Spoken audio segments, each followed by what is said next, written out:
Hey friends, Worm here, or at least that's what I'm supposed to be, and today we are making our converse video to the one we made a few days ago, which talked about the good in Lightfall, and today we are talking about the bad with Lightfall. And unfortunately, I think, on the bad side of Lightfall, there were a lot of mistakes that Bungie made, and we're going to talk about some of those here.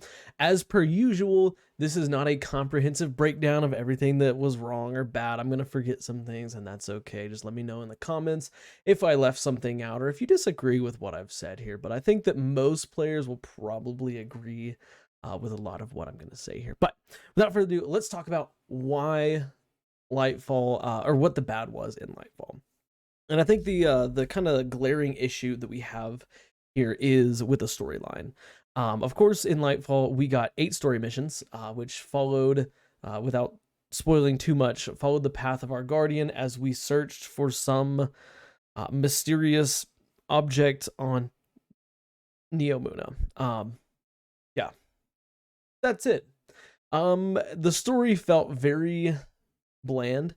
The overall story, the gameplay I felt like was very nice, and I know that a lot of players are gonna say that they didn't like the switching between strand.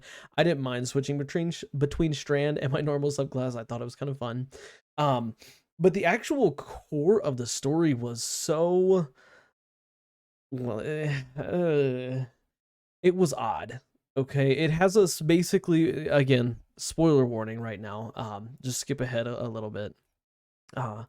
But it has us basically going after something that's going to help us to stop the witness, or something the witness is after, called the Veil. This is one of the biggest complaints I have. What is the Veil? You know as much as me. We don't get to know what the Veil is. We don't even get hints on what it does or anything like that. We see what it is, and that's literally it, which is odd because usually Bungie does the opposite. They tell about, okay, like this is this thing, here's why it's important, blah blah blah, all this stuff like that, but we don't get to see it till, way later. But this is the opposite. We get to see it and we have no idea what it is or what it does. And I think that if this was a conscious decision by Bungie, obviously I think it was a poor one, because it has so many players just so confused. So, what's going on? What are we talking about here? Stuff like that. And I don't like that aspect of the story. I don't like that at all. The story, it felt from a narrative standpoint, not very important. And I think that, Bungie should have done a much better job of carrying out the importance, or displaying the importance rather, of the storyline within the story here. I mean, if you think about Witch Queen had a very strong story that told a story, and we had to, okay, here's why we had to do this, here's why we had to stop it. For this one, we don't really even know what we're doing. We're trying to like pseudo stop the witness. Like, we're not even trying to fully stop the witness. The witness in the cutscenes and stuff, he did all this cool weird things. I mean, I'm assuming at this point most players have played the campaign, but he did all this weird stuff with it, open the traveler, some weird thing like that. We really don't even know what he did. And we were hoping that, the story would explain a little bit more, but it didn't. Okay. And that's one of the biggest issues that I have with the story, is the mystery was immense. It was way too mysterious. And don't get me wrong, the thing with Destiny, one of the things I love about Destiny is they're not shy to leave mystery in the game.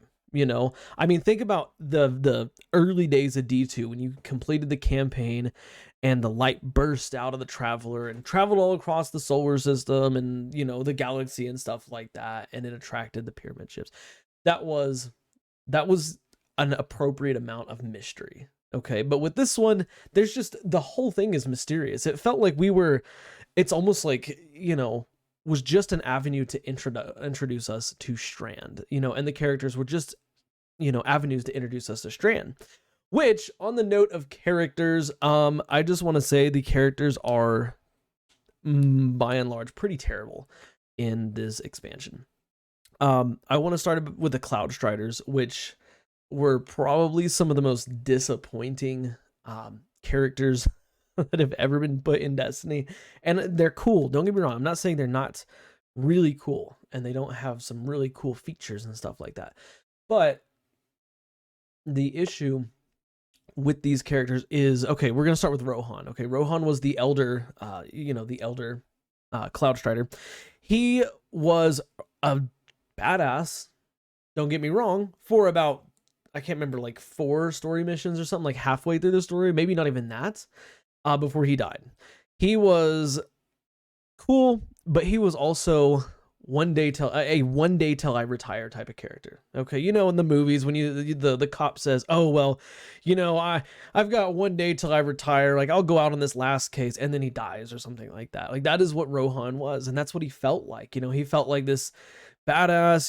He only has like a year left of being a Cloud Strider, and they took him out of the story, in my opinion, way too soon. I feel like he could have had his character much more developed, and he was definitely, in my opinion, the more preferred of the 2 Cloud Striders. He was strong, he was cool, he was level-headed, all that stuff, but he was taken out way too soon, and he felt like a disposable character that deserved so much more. And I don't like that Bungie just, plucked him out within a very short amount of time. Nimbus, on the other hand, Nimbus, he's the most annoying character in Destiny's history. He is more annoying than Failsafe, and Failsafe is kind of annoying, but at least Failsafe has some comedy behind her, Nimbus does not. Nimbus is a very obnoxious rookie character. He fits the rookie character bill very well. And I know that's probably that is what Bungie was going for, but at the same time, he's constantly, he's immature. He's supposed to be this protector of this great city, one of its 2. He's sacrificed his life, he shortened his life to only 10 years so that he could protect this city, blah blah blah, but he's just obnoxious, and up until Rohan's death, he kind of had a serious moment at Rohan's death, and I was really, really hoping that Nimbus would have a moment of clarity when Rohan died. A moment of clarity that says, hey, I need to mature up. I need to, work on recruiting the next Cloud Strider, blah, blah, blah. But literally, like, a short bit later, he's all talking about pew pew and whack whack and stuff like that. And it's just, he's a cringy character that is, yeah, he's just cringe. And I think that was a poor decision on Bungie's part. I think that he should have been cringy in the first half, but then when Rohan died, he kind of finds a moment of seriousness. He can still be kind of playful and humorous, but I think that at this point he's like a child, and it's kind of obnoxious to have to constantly hear him talking about, just being immature, and it kind of distracted from the overall story, in my opinion. Now that's not to say that he's not very cool. We saw him in action. He's a pretty sweet character in action. He's a strong fighter. We know he's a strong fighter. We know he's a good fighter. But I think that his personality was just over the top. Over the top. And I think that it's a shame, because I think Bungie could have delivered a character that fits kind of that rookie, free-spirited build or vibe kind of thing. But they took the free spirit just to a level of immaturity that doesn't really belong in the storyline, in my opinion. But yeah, Osiris, oh my gosh, Osiris, I feel bad because Osiris used to be this really cool character. He used to be a really, really cool character, this warlock that spent, years in the Infinite Forest trying to understand Vex, blah, blah, blahs and whatevers. A very cool character, and unfortunately he lost his ghost, but it's like ever since he lost his ghost, it's like he descended into madness. And I don't know, I have a feeling that that's going to play a part in future stories. I wouldn't be surprised if it does. But at this point, it's like, okay, like, yes, it sucks you lost your ghost, but it's time to get over it. Stop taking it out on everybody. Like, he's angry, he's hateful, he's not like he used to be. And of course, we know that Savathun at one point possessed him, and maybe that did change him, and maybe that's important to the story. But at the same time, like, it just feels like you're getting yelled at by an old man, the Simpsons meme, old man yells at the clouds. Like, that's what Osiris really feels like at this point. And I feel like they need to give him a rest. They, give him a break. Let him have, a year off or something where he doesn't play a main character or anything like that. And just let him recuperate. Let us, kind of forget that he existed before he comes back, because it's kind of ridiculous how annoying and annoyingly grumpy and just kind of crabby he is. Other characters, those were kind of the primary ones. Keitel was also there, but I don't have any complaints with Keitel. I think Keitel was a pretty solid character. But yeah, that's the story. That's the characters. That's kind of the biggest complaint that I have, and really those two make up a massive amount of the story, because it's like, if your characters don't fit the story and your story doesn't feel well thought out, your entire campaign is going to feel weak, and the entire expansion is going to feel weak. Because I think that's, lots of other things were good. You know what? No, sorry, off topic here. Talking about the bad, Neomona. Neomona was hyped to be this super cool, like, neon city cyberpunk, kind of retro vibe kind of thing like that. But really, it doesn't feel like that. It feels like we got just an empty futuristic city. I mean, I didn't really expect that we would see like people, but I felt like there would be a lot more hustle and bustle. Like, it feels like it's been empty forever. When I get in here and I'm playing on Neomona, I don't feel like, oh, I'm in this city, there are people here. Literally, I feel like, this place has been empty forever. It's got some really cool, pretty lights, but that's about it. It would be different if there were like, the people that talked, and in some of the footage you saw me earlier walk into like one of the people, they're uploaded to the cloud or whatever. But it would be cool if like there was at least chatter stuff going on in some of these parts, but like it feels empty.